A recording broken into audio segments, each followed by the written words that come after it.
Pois bem, meus irmãos, a paz do Senhor, uma alegria estar com os irmãos mais uma semana para juntos nós aprendermos a santa palavra de Deus.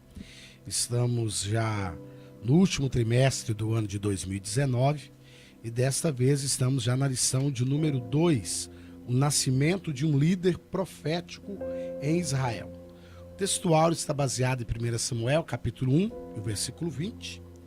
E sucedeu que, passado algum tempo, Ana concebeu e teve um filho, e chamou o seu nome Samuel, porque dizia ela: o tenho pedido ao Senhor. Verdade prática, o surgimento de pessoas vocacionadas como Samuel pode ser o resultado da oração, consagração e ensino dos pais no lar.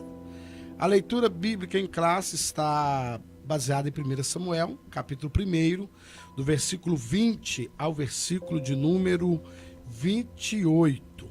Queridos, hoje nós vamos falar sobre a vida, o nascimento de Samuel. Como bem todos nós já conhecemos a história, Ana ora ao Senhor, Ana era estéril, casada por sua vez com Eucana, e Ana ora ao Senhor por ser ela uma mulher estéril. Ela pede a Deus um filho e ela faz um voto a Deus que, se o Senhor lhe desse o filho que tanto ela desejava, ela entregaria de volta como um presente para Deus, para que esse fosse criado no templo. E aí nós já começamos a aprender que tudo que Deus faz com propósito. Sempre há um propósito. O propósito de Deus não foi só o de abençoar Ana, conceder-lhe seu desejo, mas o propósito de Deus também estava voltado em levantar um novo líder para a nação de Israel, tendo em vista a crise espiritual, crise moral que a nação enfrentava. Nós já estudamos na primeira lição, que vinha do período de governo de juízes, vários juízes. Samuel, aqui nós vamos entender durante esse trimestre, torna-se o último juiz sobre a nação de Israel. E quando agora Deus levanta Samuel, Deus levanta para trazer uma organização, um equilíbrio, para trazer de volta respeito às coisas de Deus, para trazer de volta temor à voz do Senhor, para trazer o povo de volta à obediência a Deus. E Samuel torna-se um homem extremamente dedicado ao seu ministério. Verdade prática fala algo relacionado à oração e à criação dos pais. São duas coisas importantes. A maneira que se cria é importante, e a oração constante, mas não fugindo jamais, que o principal aqui foi a vontade de Deus. Porque por vezes nós vamos achar na Bíblia filhos que foram criados da mesma forma, da mesma maneira, mas que não tiveram o mesmo futuro, que não tiveram a mesma perseverança em servir ao Senhor. E na questão de Samuel, além da oração e da criação, Samuel também teve uma opção, porque quando ele ouve a voz de Deus pela primeira vez, ele poderia também ter rejeitado e ter conversado com Eli que para ele aquilo não era algo interessante, mas ele toma uma decisão de dedicar-se mais, obedecer mais, e foi levantado como grande líder na nação de Israel. A paz do Senhor a todos. Estamos aí então na segunda lição desse último trimestre do ano de 2019 e já temos feito a primeira parte, a introdução da lição, a de número 1, e hoje nós especificamente estamos tratando um pouquinho mais da família, do nascimento, da situação da casa, um cenário onde tudo isso surge. É interessante notar, nesse primeiro momento, uma situação que ocorria, não por vontade de Deus, mas por permissão do Senhor, que é o segundo tópico, a bigamia, que era presente. Então nós temos aí casos de servos de Deus que foram usados pelo Senhor mas que acabaram tendo grandes problemas por terem mais de uma esposa, né? No caso de Abraão, que não espera Sara ter filho, mas aceita Agar, a egípcia, né, para poder ter aí um filho, tentando talvez ajudar a Deus, né, no processo de promessa. E depois, hoje nós temos aí conflitos até hoje entre os ismaelitas e os judeus. Então, todos os exemplos da Bíblia que vão ter mais de uma esposa.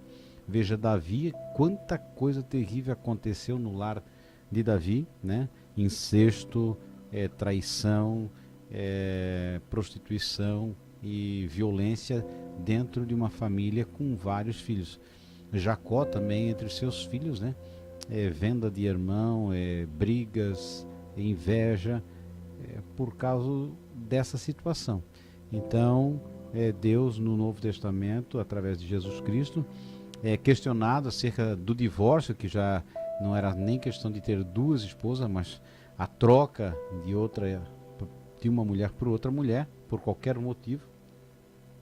Jesus vai dizer: no princípio não era assim.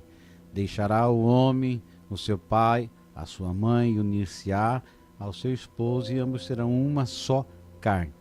Nós vamos ver também as recomendações de Paulo para os líderes da igreja, né, que seja um presbítero, seja um homem que tenha conhecimento da palavra, seja idôneo, que mantenha os seus filhos sobre a sujeição e que seja esposo de uma só mulher, né? Depois vai dizer: esposos, cuidai das vossas esposas, quer dizer, plural com plural. Então não tem relato de recomendação bíblica, pelo contrário. Pela dureza do coração e pela desobediência do ser humano, muitas coisas ocorrem sem a vontade de Deus, mas Deus assim o permite. Então, sempre olhando que, infelizmente, por o ser humano não confiar plenamente em Deus e não ser a pessoa desejada para o próximo, ele acaba numa situação de dificuldade, trazendo outra pessoa para o convívio, né? Quantas separações hoje, porque a pessoa reclama que a esposa não é o que ele esperava, ou o esposo não é o que ela esperava, enquanto que a recomendação do Evangelho é que nós venhamos a nos renunciar, a nós nos humilhar e sermos o esposo que a minha esposa precisa, e que com o fato de eu me doar para a esposa, ela venha se tornar aquilo que eu também preciso. Então, há um orgulho nosso, um desejo de sermos servidos. Então, quando você vê que a pessoa quer ser feliz e não quer ter o compromisso que ela teve no princípio, porque a questão de casamento é uma questão de compromisso, né? Você leva testemunhas para assinarem dizendo que você está, até que a morte separe, você estará com aquela pessoa. Então, eu nunca vi ninguém chamar as testemunhas para se separar. Não sei se tu já viu, né? Mas geralmente quando se separa, ninguém chama, né, as testemunhas que assinaram para agora Deus assinar, Deus tratar o casamento. Então tem sido banalizado porque as pessoas dizem: eu quero ser feliz.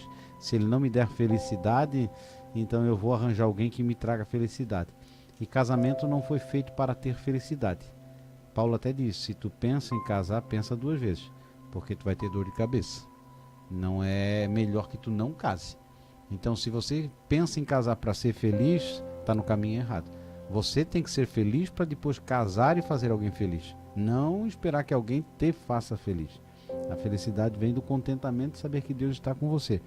Então, para nós salientarmos que você, professor, ressaltar que um casamento feliz é um casamento de pessoas com caráter, pessoas que se comprometem a ir até o fim com a sua palavra empenhada. Então, se eu me dispus a desposar a minha esposa diante de testemunhas, eu tenho que ter a hombridade de, na hora boa e na hora difícil, passar junto com essa pessoa, né? Então, eu tenho que fazer o máximo. Tanto é que uma das recomendações do apóstolo Paulo é dizer que os maridos devem amar a sua esposa como Cristo amou a igreja e assim mesmo se entregou para isso. Quer dizer, é uma responsabilidade. A Bíblia não diz que a esposa deve amar o esposo. Não, ela tem que se sujeitar. Mas o esposo tem que amar. E Coríntios vai dizer que o amor é aquilo que tudo suporta, né? Eu acho que é capítulo 11 de 1 Coríntios, vai falar que é a excelência de todos os dons, não é profecia, não é sabedoria, não é revelação, mas é amor. E o amor vai dizer respeito ao quê? À renúncia. E hoje muitas das falas é o meu direito. Mas Jesus não chama para ter direito. Ele chama para nós morrer, entregar a vida, renunciar, ser servo. E aí a grande dificuldade, porque nós sempre achamos que temos direito. Não temos direito nenhum. O direito que nós temos é de servir ao Senhor. E aí, se assumimos uma responsabilidade, temos que ver que o fruto do casamento, que são os filhos gerados, é de nossa responsabilidade. Não tem ex-filhos. E os filhos sofrem porque eles veem os pais brigando, os pais se separando. E isso cria problema. Não diferente, você vê muitos filhos de pais separados se separarem também. Então é uma responsabilidade. A Bíblia vai dizer que os filhos são herança do Senhor. É a responsabilidade nossa ter um ambiente saudável para que os nossos filhos cresçam saudáveis, fisicamente e espiritualmente. Até eu comentava, né, pastor Luciano, é uma dificuldade às vezes porque os nossos filhos, eles querem ver em nós esse caráter da fala cristã dentro do nosso lar. Não é de estranhar que muitas vezes você vê hoje uma grande quantidade de carcerários com o nome de Josué, de Juiz, de Davi, Sansão. São pessoas que tiveram lares cristãos, mas não permaneceram.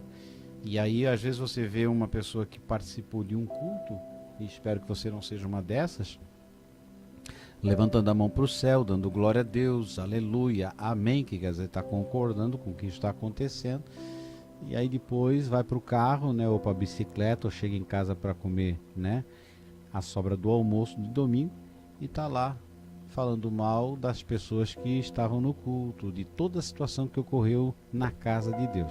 E o seu filho está ouvindo e vendo que esse ambiente não é bom. E aí depois você fica fazendo campanha de oração, campanha de jejum, para tentar trazer os seus filhos. Mas quando foram pequenos, você não investiu no seu filho. Não compra uma literatura, não leva ele no culto com você. Você quer receber, quer ver anjo, e o seu filho não vê nada.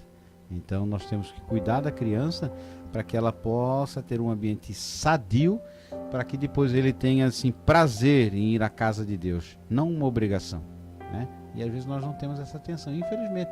Às vezes nós não temos nem ambiente para as crianças. As crianças têm que ficar quietinhas lá, quer dizer, mas também não tem um culto para elas. Elas não entendem a nossa linguagem adulta, elas querem uma linguagem na altura delas, mas nós não levamos em conta que para cada fase tem uma linguagem. Então uma criança não vê atrativo num culto de adulto, e nós deveríamos nos preocupar em termos creche, colégio, para levar os nossos filhos ao caminho do Senhor. Acho que é a recomendação de Deus para Moisés: se inculca na cabeça da criança, quer andando, quer parado, a mensagem da palavra. Inculcar é falar várias vezes a mesma coisa, para que elas possam serem marcadas pela palavra e quando crescerem não se desviar delas. E é interessante, irmãos, você, professor, pontuar, que a bigamia não foi algo instituído por Deus. O primeiro homem na Bíblia a se casar e ter duas mulheres foi Lameque, está lá no livro do Gênesis, capítulo 4, versículo 19. Ele casa com uma mulher chamada Ada e a outra chamada Zila. E aí daí você vai pontuar que nunca foi vontade de Deus. Na questão aqui do profeta Samuel, nós vamos chegar à seguinte conclusão: o maior problema que havia era entre as esposas, porque Penina, ela perturbava Ana, e ela zombava de Ana porque Ana não tinha filhos.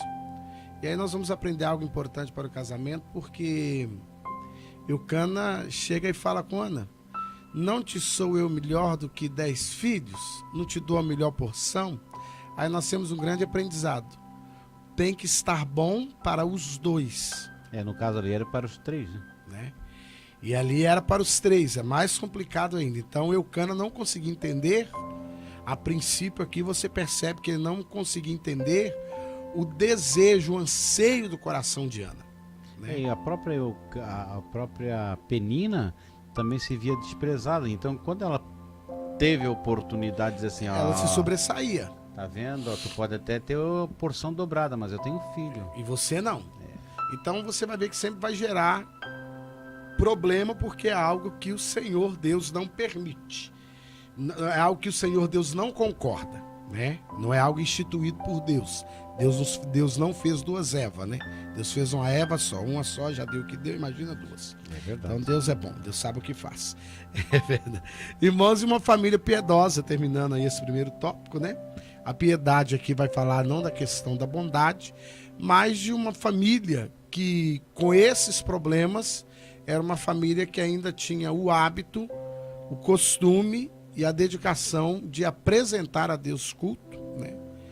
Não era uma caminhada tão pertinho, era 18 quilômetros, né? Mesmo que eles estavam ali no centro religioso, mas de onde eles estavam até chegar era essa média, e eles, a piedade que a Bíblia vai apontar aqui não é uma questão de bondade, é uma questão de ser temente, é uma questão de ser obediente, mesmo que Eucana não estava dentro daquilo que Deus queria, que era uma só esposa, né? Mas eles tinham pelo menos esse cuidado Eucana tinha, que era o cuidado de continuar oferecendo sacrifício, levar os filhos e as esposas para a adoração e para apresentar o sacrifício ao Senhor. Sendo assim, nós vamos agora para o segundo tópico da lição, Samuel, fruto de oração. Aqui o primeiro subtópico começa dizendo, né, sobre a humildade de Ana, né? Ana, mesmo que se sentindo desprezada, que aqui é na questão dela se sentir desprezada, ela, contudo, não deixou seu marido, contudo, não deixou de ir prestar a Deus o seu culto e aproveitou o seu momento de grande angústia para falar com o Senhor Deus, né? A ponto que a humildade dela era tão interessante que quando Eli lhe chama a atenção, ela poderia ter respondido Eli, né? De uma forma ríspida, tanto Eli quanto Eucana, porque ela nem responde Eucana. A Penina. Né? A Ana não responde nem Eli, quando Eli lhe chama a atenção, você a essa hora do dia está bêbada? E ela também não responde a Eucana, quando Eucana fala, não te sou melhor do que 10 filhos. Ela permanece no seu lugar e ela fala com o Senhor, né? Então ela mostra que ela era uma mulher que estava, de uma certa maneira, espiritualmente bem, mas por dentro angustiada, porque não conseguia gerar, né? Então aí vai mostrar na questão que ela era uma mulher que evitava respostas desnecessárias aos muitos ataques que ela recebia. E é interessante que o contrário de nós, né? Eu tenho razão, estou no meu direito, vou buzinar, vou reclamar, vou chamar o pastor, vou chamar líder, vou falar porque é meu direito, estou na minha razão, mas já é um aprendizado para nós termos com Ana. Talvez seja um dos motivos de muitas de nossas orações não serem respondidas, é as atitudes que nós tomamos no decorrer antes da oração, né? E Ana vai mostrar que ela era uma pessoa, contudo angustiada, mas centrada. Ela não perdeu algo que é dificílimo a gente manter na vida cristã e na nossa vida cotidiana. Ana não perde o equilíbrio. Domínio próprio. Né? E aí ela vai ter o domínio próprio, que lá na frente Paulo vai escrever aos Gálatas chamando de fruto do Espírito. Né? Nós gostamos de falar frutos, mas na verdade é o fruto do Espírito. E dentro do fruto do Espírito, um dos gomos dele lá, vamos por assim dizer, vai ser o domínio próprio, que exercer a fé é fácil, tem hora. Amar até não é tão difícil. Ser bom tem hora que dá para ser. Ser longânimo tem hora que dá para ser. Agora, irmão, ter domínio próprio. Você está estressado. Você está a 200 por hora, mas não vou responder agora. vou deixar para depois, não vou agir agora, vou esperar. E isso é domínio próprio. Eu poderia falar, eu estou até no meu direito, que era a questão de Ana, mas ela preferiu ter domínio próprio, mostrando, nos ensinando para a nossa geração que nós devemos ter essa prudência, esse domínio próprio. E tratando de humildade, como disse o irmão, olha, rapaz, eu sou orgulhoso da minha humildade, porque eu sou muito humilde. Sou orgulhoso da minha humildade, eu sou muito humilde. E é complicado porque quando nós olhamos a figura de Cristo, né, a Bíblia relata que mesmo sendo Deus, não teve por usurpação ser igual a Deus. Quer dizer, se humilhou, se esvaziou, e essa é a grande dificuldade, se esvaziar, permitir que o Espírito Santo seja o que fale por nós, aquela coisa assim, mas eu tô na minha vez, todos já passaram, agora seria a minha vez, não é justo que isso ocorra comigo. Não descansamos no Senhor, isso é próprio da nossa natureza. Perceba que se alguém nos persegue, se alguém nos maltrata, se alguém tenta denegrir a nossa imagem ou ferir o nosso caráter, na realidade nós deveríamos ir lá para as bem-aventuranças, que vai dizer que bem-aventurados sois vós quando vos perseguirem, mentindo, disserem todo mal contra vós. Então, quer dizer, quando aquele irmão fizer isso, você devia dar um pulo de alegria e dizer, glória a Deus, porque esse irmãozinho está me atormentando, esse irmãozinho está falando o que não deve de mim, está me perseguindo. Que bom, eu sou um bem-aventurado. Na realidade, a gente quer dar uma pilotada nas costas do irmãozinho para dizer assim, ó, ninguém viu, mas eu dei uma pilotada. Então, se puder fazer alguma coisa até sem ninguém ver, maravilha. Quer dizer, a humildade é quando você está no seu direito, mas você se retrai e deixa que Deus haja no tempo dele, na forma dele, e ainda ora por esse abençoado, né, que está ali às vezes te incomodando, porque é Deus trabalhando, mas a nossa justiça própria, o nosso desejo, o orgulho é uma coisa que ele corrói, né, a nossa espiritualidade, querendo ou não, por mais que nós venhamos a dizer que não, mas nós sempre estamos naquela luta, né, entre o nascer Cristo em nós ou a velha natureza, né? Quando Jesus começa o seu ministério e os discípulos de João vão seguindo e abandonando João, ele é instigado para que ele venha a mostrar o lado orgulhoso dele. E ele compreende assim, não, eu vim até com esse propósito, já cumpri, então deixa ele crescer, porque chegou o tempo dele crescer e eu vou ficar nessa posição. Quer dizer, ele não é afetado. E por vezes assim, não me deram uma oportunidade. Eu sou presbítero, eu sou pastor, nem me chamaram para sentar lá em cima.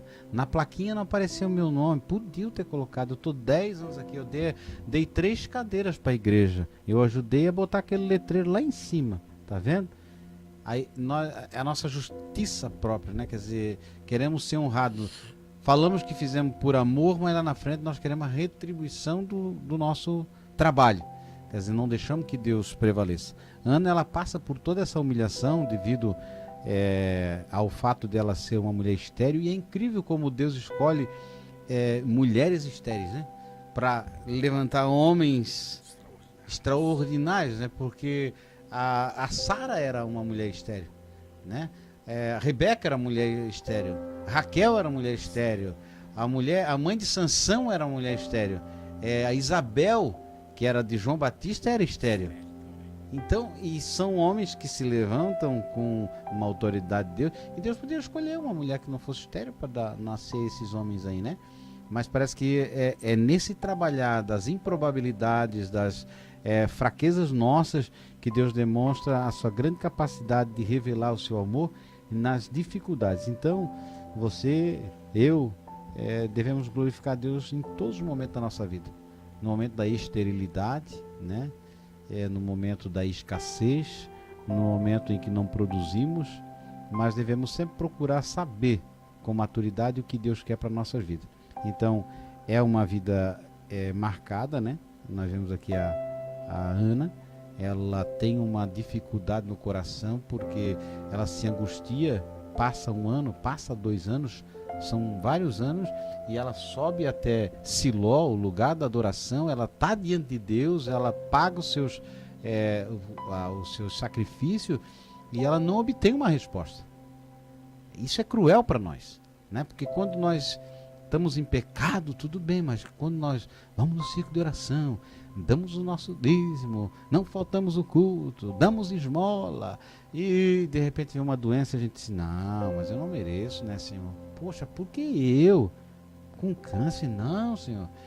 O meu filho está dando problema, mas eu fiz campanha de 7 semanas, eu não perdi nenhum culto. Criei na igreja esse menino, debaixo do banco. Quer dizer, a nossa justificativa sempre é assim, aquela meritória, né? Acreditamos que somos colocados numa redoma de vida por sermos filhos de Deus e não seremos abalados, nenhuma seta cairá sobre nós, nenhuma pedra nos atingirá, mas Jesus dá a prova disso, dizendo que ele era filho de Deus e foi crucificado. Ele foi humilhado, mas ele não reagiu. É interessante, irmãos, que o pedido de Ana, que já terminando esse tópico, que já foi pontuado pelo presidente Sérgio, o pedido dela, sendo ela uma mulher estéril, né? Sendo ela uma mulher estéril, ela ora a Deus, ela ora ao Senhor. Ele se incomoda, porque o judeu não orava baixo, né? O judeu sempre orava e ora gritado, falando alto, e Ana só mexia com os lábios. Quando Eli vai ter com ela, fala, não, a sua serva não é uma mulher bêbada, a sua serva é uma mulher angustiada, né? E aí nós aprendemos algo também importante, que Eli, a Bíblia vai dizer que ele chamava a atenção dos filhos, mas não tinha era pulso. Você não tinha. Mas ele fala com Ana, pode ir em paz. Ele profetiza para ela. Ele profetiza para ela. E o Senhor conceda conforme o desejo do seu coração. E é interessante que Ana, diferente de nós, ela ora prometendo que se tivesse, devolveria ao Senhor. Normalmente, nossas orações, nossos clamores, nossas campanhas, nossos desejos, só nós seremos beneficiados. E Ana ora, pede ao Senhor, e quem saiu beneficiado com aquela bênção foi a nação de Israel. Ela teve a alegria de gerar. Mas nós vamos achar interessante, né? Eu não sei o nome de um filho de Penina. Não sei a história que gerou eles. Mas de Samuel nós sabemos o nome. Ana teve mais filhos. De Samuel nós sabemos o nome. Samuel teve uma história. E é bom você, professor, pontuar que algo que ainda precisa existir, não como penitência, irmãos. Como penitência não vale. Mas algo necessário existir ainda em nosso meio é esse momento de comunhão com Deus, esse momento de oração. Porque a oração ela não pode ser tida como penitência. Penitência você fazia lá, aqui não. Oração agora é uma coisa, é algo por gratidão. É algo que eu faço porque amo a Deus. Eu me sinto bem em estar com Deus. E aí, isso não quer dizer eu orei 2 horas, orei 3 horas, orei 4 horas. Não, Elias ora alguns segundos e fogo do céu desce e consome o altar e resolve o problema. Então não é tempo, não é momentos. Moisés, ele fala com o Senhor, uma oração rápida. Olha o que esse povo está fazendo. Deus fala, está preocupado por quê? O que você tem na mão? Diga, esse povo que marcha. Então, oração não é uma oração. Ah, mas Daniel... Não, irmãos, mas aí não é mandamento, né? Ah, mas Jesus... mas é interessante que os discípulos que Jesus encheu do seu Espírito... Não se declara depois da descida do Espírito Santo, se vê Paulo procurando um lugar para orar. Mas não se fala quanto tempo Paulo tirava de oração. Pedro e João eram homens que iam ao templo, mas a Bíblia não fala que eles ficavam 2, 3, 4 horas de oração. A Bíblia vai provar que os 10 primeiros deles ficaram ali esperando uma promessa cumprir-se. Então nós temos que mostrar para os nossos alunos que oração não é penitência. Oração é comunhão, oração é devocional, oração é prazer. É até nós chegarmos ao ponto de Abraão de nos tornarmos amigos de Deus, né? E mesmo Abraão com essa amizade, nós vamos ver uma vez Abraão enxotando as aves para que elas não viessem comer o sacrifício, não é verdade? Depois nós vamos ver Abraão numa oração de intercessão também, mas a Bíblia não declara quanto tempo, e nós temos que procurar desmistificar a questão da oração como penitência. Ah, irmão, você vai receber a bênção, você pagar o preço da oração. Irmãos, preço pagou Jesus na cruz do Calvário. Salmo 73 vai nos ensinar o seguinte, que verdadeiramente bom é o Senhor para com Israel. E Jesus vai falar sobre isso. Qual dentre vós é o pai? Que o seu filho lhe pedindo um pão, você dá para ele uma pedra. Qual dentre vós é o pai que seu filho pede um peixe, você dá para ele uma cobra? Aí Jesus fala, vós sendo maus, sabeis dar boas coisas aos vossos filhos, quanto mais o vosso Pai que está no céu, também não dará a ele, você, todas as coisas que lhe pedirem? Então, mas batei, abri-se-vos-á. Pois é, irmão, mas não é a questão da penitência, tem que ser a questão do amor a Deus. Nós vamos passar aí para o terceiro tópico, né? A dedicação de Samuel, né? O nascimento de Samuel, versículo 20 do primeiro capítulo, vai falar que Ana concebeu, teve um filho e deu o nome, né? De Samuel, que pode significar o ouvido de Deus, ou seu nome é poderoso. Para nós, até o interessante não é o significado, é a resposta da oração. Aí nós temos um aprendizado, que Ana foi ouvida, Deus respondeu Ana, e o desejo de Ana foi concebido. E aí nós vamos para o segundo tópico, deixar aí presente com o Sérgio o cumprimento do voto. A questão da oração é algo de maturidade, né? Eu digo assim, oração é maturidade.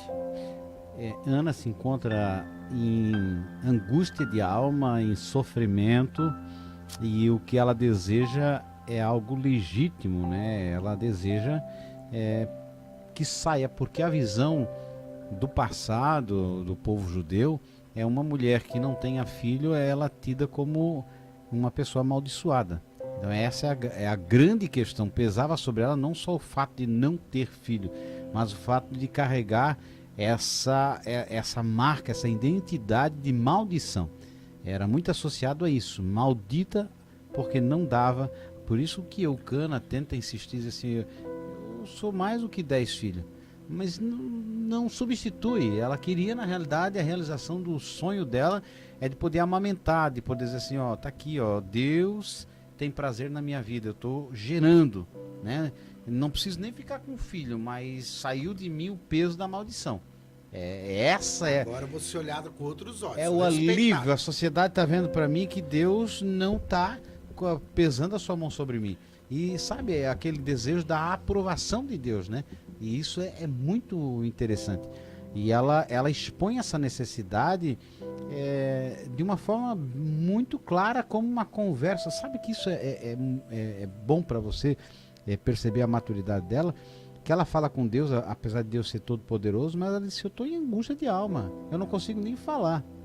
Eli fica perplexo porque, até não entendo, ele estava numa cadeira, porque ali é o santuário, né? O tabernáculo, não era templo ainda, né?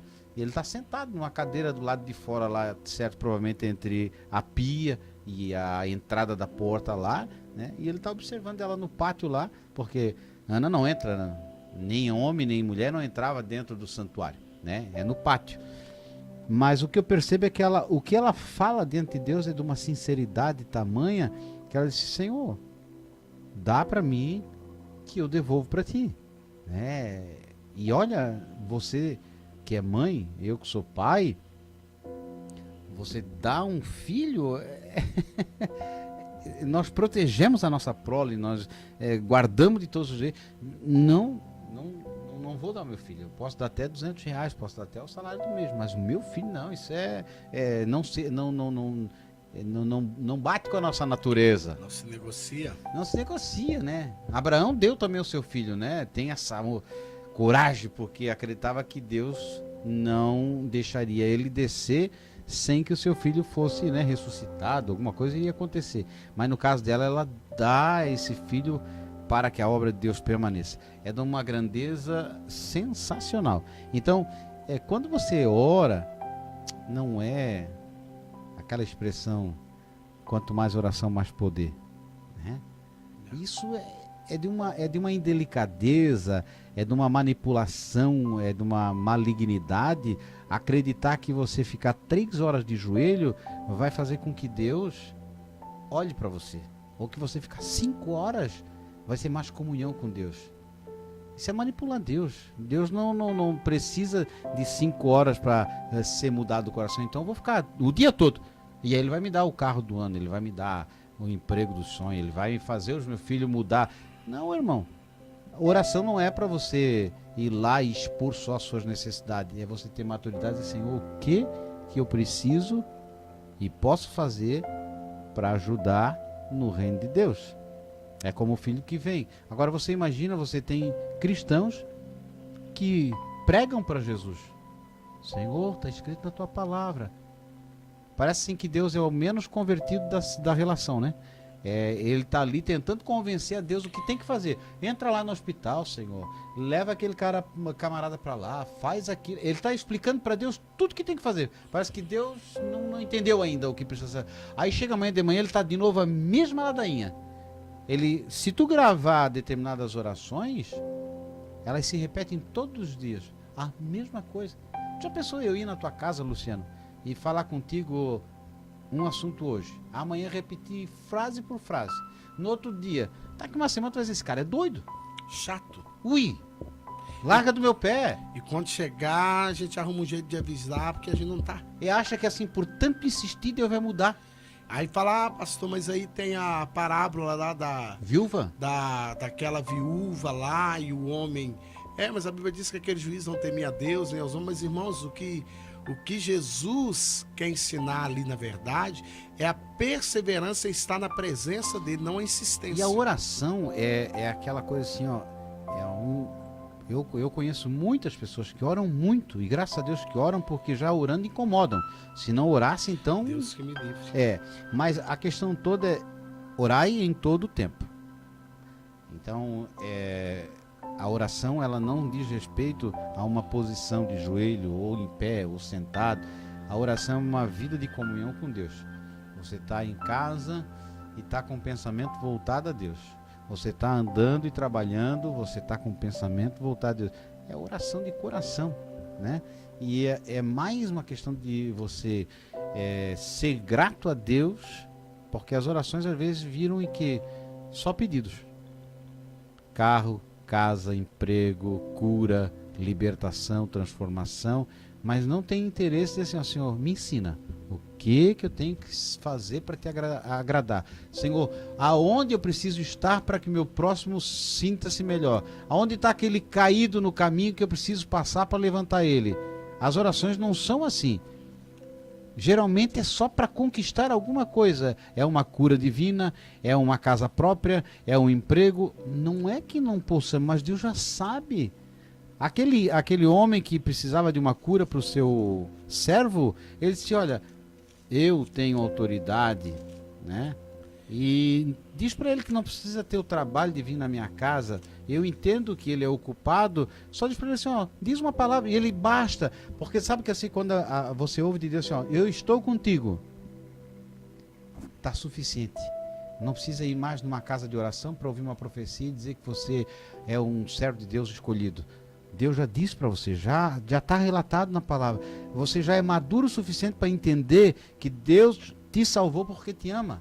Não precisa estar todo dia alguém levantando e dizendo que você é a pessoa escolhida, que vai andar de pássaros, de aves, de asas, de ferro, não sei o que você vai para os cantos das nações e...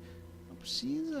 Não, e é tão complicado, irmãos, porque Jesus falou algo importante no Evangelho, segundo escreveu João capítulo 15, ele falou assim, olha, já deveria nos bastar. Não fosse vós que escolhesses a mim, mas fui eu que escolhi a vós e vos nomeei para que vades e deis fruto, o vosso fruto permaneça. Então eu já sei que por Deus eu sou chamado e por ele eu sou escolhido. Não precisa ninguém profetizar para mim. Mas tem um versículo aí que ninguém prega quase. não gosto porque ele vai contradizer muita gente. Mas é 1 João capítulo 5, versículo 14 e versículo 15.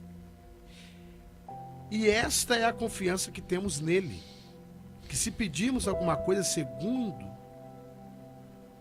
a sua vontade, ele nos ouve. E se sabemos que ele nos ouve em tudo o que pedimos, sabemos que alcançamos dele as petições que desejamos. E o interessante é que ela cumpre o voto, né? Ela cumpre, ela. E outra Porque coisa, tem ela pessoas que volta... fazem umas loucuras assim, como aquele Jefté, né? Faz uns propósitos doidos. Assim, ó, Senhor, eu vou ler 3 capítulos da Bíblia o ano todo. Não vou faltar no culto, Nunca mais vou faltar à escola dominical. Isso aí talvez, seria bom. Mas tem uma turma que faz e não cumpre. Eu conheço uma pessoa que fez um voto desse e tem 20 e poucos anos que ela cumpre fielmente o voto. Ó, virada de ano. Meu Jesus. Eu vou dar 3 pulinhos na água lá e vou dizer que eu vou ser um... Não, eu não vou comer carne de porco porque cisca pra trás, não, isso é galinha. Mas... eu vou comer porco e o porco fuça pra frente. Né?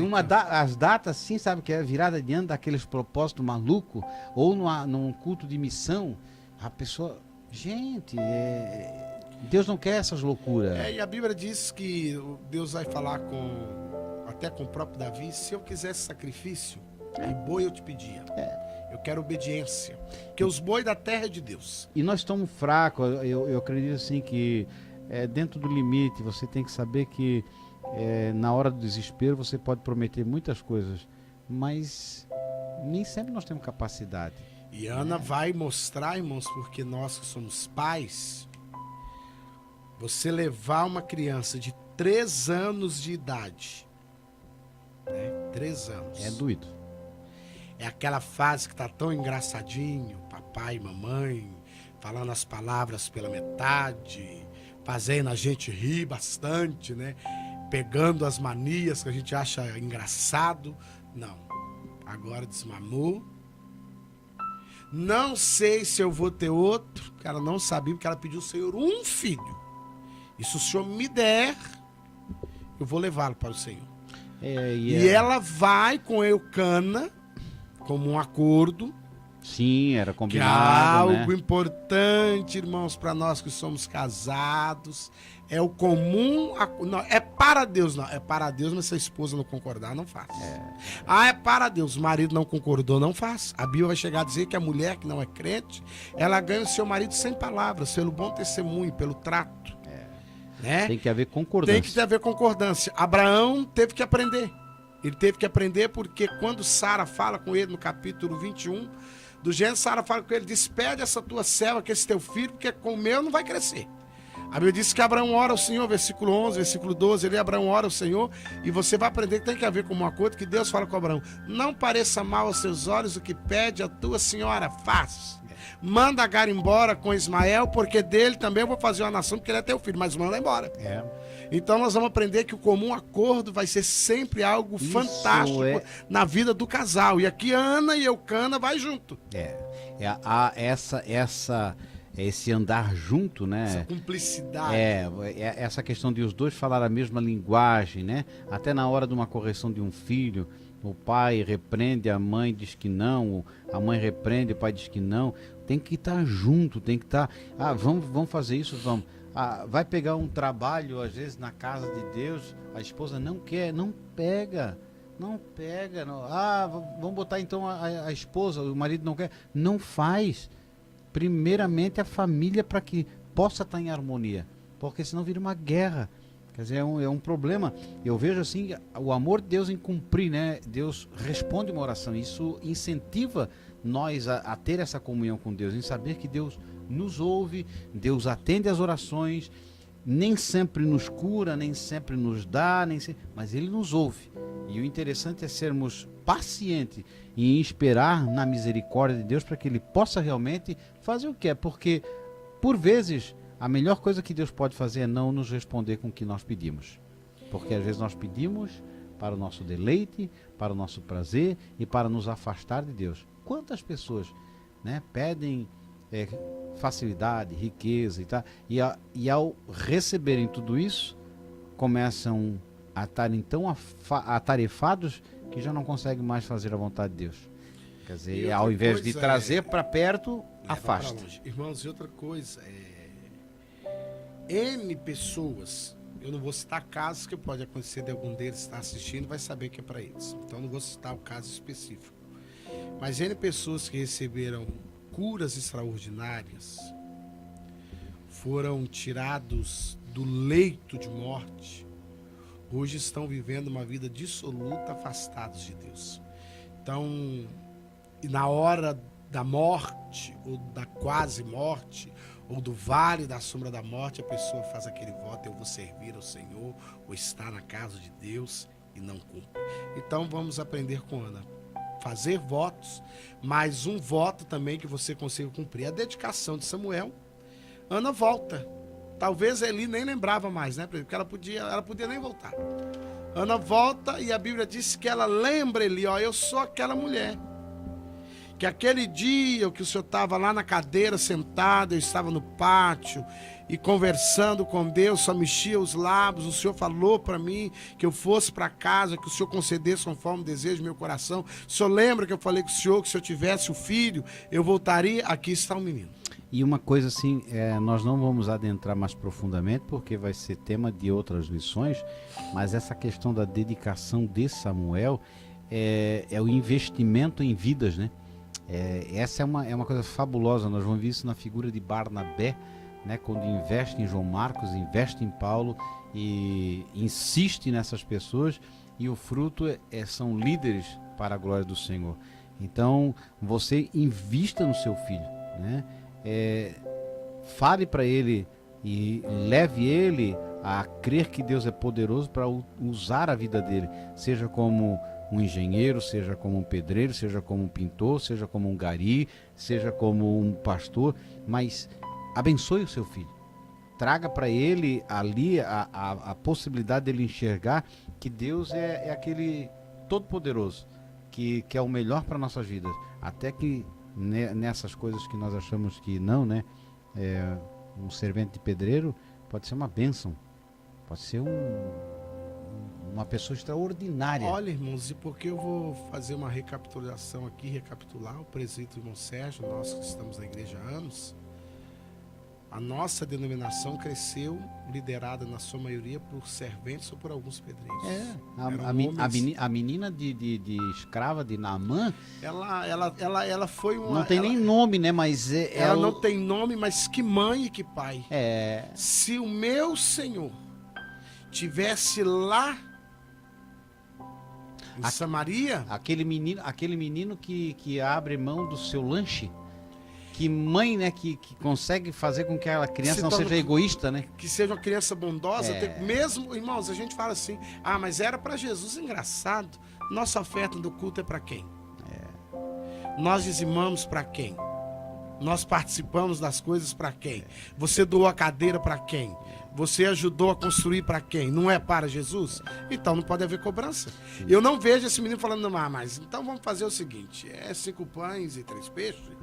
Então, na dúvida, deixa um peixinho para mim. E aí, um pãozinho? Um pãozinho, o resto você pode levar. E não era errado, era dele. Claro. Mas ele entrega. Quantas outras crianças também tinham lanche ali? Porque, irmãos, ninguém ia sair tão despreparado assim. É meio impossível, a gente é pai. Então eu saía com o meu menino mais novo.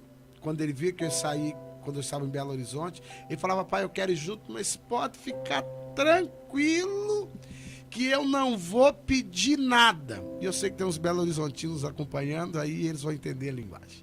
Não vou pedir nada, mas quando eu passava pela Avenida Paraná, eu falava: pai, aqui tem um pastelzinho, caldo de cana. Eu não estou pedindo, eu só estou falando. Aí eu já sabia, eu tinha que sair preparado. Então, na verdade, é interessante a gente parar para pensar que todo mundo estava preparado. Claro. Ou talvez todos comerem, não pensarem mais em ninguém, mas aquele menino... Mas o que marca a nossa vida justamente é o investimento na família. Valorize o que Deus te dá. Por vezes você talvez valorize o filho do vizinho, o parente mais longe, sei lá, e esquece de investir no teu filho, na tua filha, no teu marido, na tua esposa. Temos que valorizar aqueles que são nossos também. né? Acreditar, incentivar, insistir, persistir, porque muitas pessoas que não deram certo na primeira, na segunda, na terceira, Mas vai dar certo. na quinta, na sexta chegaram lá. Eu vou pontuar. Deus não aqui. desiste de nós porque erramos. Vou pontuar, o presídio Moisés já falou aqui. Barnabé investe em Paulo. Meu, que decepção, né? Depois de todo o investimento, Paulo foi ingrato. É. Eu não quero João Marcos, João Marcos não me serve. Vê qualquer guerrinha, qualquer probleminha, já quer voltar para trás e some com ele. E a Bíblia diz que Barnabé falou, tá bom, Saulo, Paulo, você continua e eu volto. Mas lá na frente, você vai ver que Paulo fala, olha, separa João Marcos para mim. Então você vê que o investimento em... E outra coisa, irmão, Jesus. Nós não queremos. Pega 12 mal acabado. E ele investe, e aquele que o nega, que já desiste, Pedro, ele não só nega, como desiste, vai embora. Não é que voltar para a pescaria era errado. Quando ele volta para a pescaria, ele está demonstrando que aqueles 3 anos que ele ouviu a palavra, aqueles ensinamentos que ele tinha ouvido semanas atrás, quando ele teve a revelação, não, quem diz que tu és? Não, eu digo diferente. Tu és o Cordeiro de Deus que tira o pecado. Jesus fala, Pedro, não é tu que está falando isso, Pedro, isso foi revelado pelo Pai. Você está falando movido pelo Espírito Santo, vocês são chamados, a Bíblia, Jesus vai falar, ele escolheu aqueles mesmos que ele quis escolher, mas quando Jesus ressuscita, ele fala, ele avisa para Pedro que eu estou indo para Galileia e eu preciso conversar com ele. Se fosse eu diria, não, vamos arrumar um outro irmãozinho aí, porque olha Pedro difícil, quis matar, ia para a cruz comigo, e agora falou que nem me conhecia, então não me serve. Mas Jesus investia em pessoas que aparentemente dariam tudo errado e pessoas que deram certo, porque eu vi investimento. E eu vejo, é claro que para se cumprir as escrituras ocorre, mas a gente não vê nenhum discípulo correndo atrás de Judas, né? Para ele não se enforcar. E irmãos, e é interessante. Poderia, né, dizer assim, Judas, tu vendeu, tu fez tudo isso, mas ainda tem esperança. Jesus também te ama, vem conosco, vamos lutar junto, nós te perdoamos. Ele vai se matar e se mata. Aí alguém vai querer pregar para nós aí pelo contrário aí da tela, né? Ah, pastor, mas a Bíblia fala que ele era o filho da perdição. Não, irmãos. Se Judas voltasse atrás e pedisse perdão, ele teria sido perdoado, porque Judas ainda, no meu ponto de vista, ainda ganha um dinheiro que justifica. Não justifica o valor, mas justifica que ele ainda ganha alguma coisa. E Pedro nega de graça. Pedro fala, não conheço. Os outros se tornam covardes porque esconde dentro de casa, fica lá escondido, não sai com medo da reação das pessoas, mas Jesus não vê com a nossa ótica e por vezes, usando o presídio Moisés, falou que vamos investir nos nossos filhos, não estão dando certo hoje, mas darão certo amanhã. Você estão que dando trabalho hoje, mas amanhã vai dar certo. Você que tem filho ainda que traz problema, traz angústia, traz aflição, desiste não. Ainda que todo mundo diz que não, mas insiste, vai para oração, vai para comunhão com Deus, pede misericórdia e que um milagre ocorre. Amém, irmãos? Então a dedicação de Samuel está aí, bem pontuada, né? Essa dedicação vai trazer para nós o investimento e semana que vem, irmãos, tem mais, né? Nós pedimos aos irmãos que continuem incentivando as pessoas a se inscreverem aí no nosso canal, dê o seu like, faça o seu comentário, compartilhe, nos ajude a prosseguirmos com esse trabalho. Não é que nós dependemos disso, mas o seu like, o seu compartilhar, o seu comentário nos incentiva a prosseguir, continuarmos fazendo a obra de Deus. Que Deus nos abençoe no nome de Jesus.